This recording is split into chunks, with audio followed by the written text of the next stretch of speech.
Hello friends, it's me Ashish and today you are looking his art. So if you are new to this channel, you can subscribe here.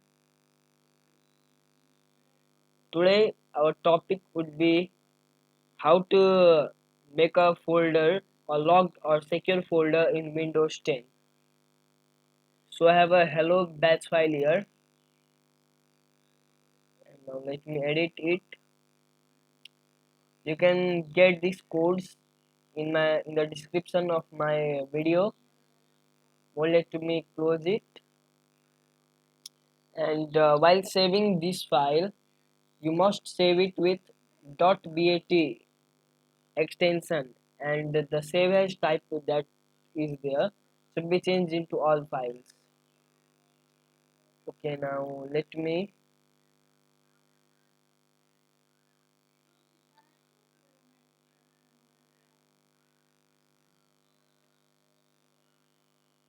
you can see here they're asking, are you sure you want to lock the folder, yes or not? Let me type y,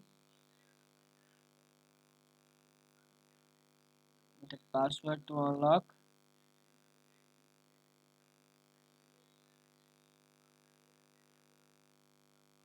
You see I have got a folder named Hazard, right? As you can see, I have kept the folder that should be created named as Hazard. So at first it will ask me whether I want to lock it or not, right? And now next it will ask password so as to unlock it. Again, if you click it, it will again ask you to lock it. I will press Y, and if I refresh my computer, it will get hidden. That is all we have here today. Thanks for watching, and now subscribe my channel, like and share.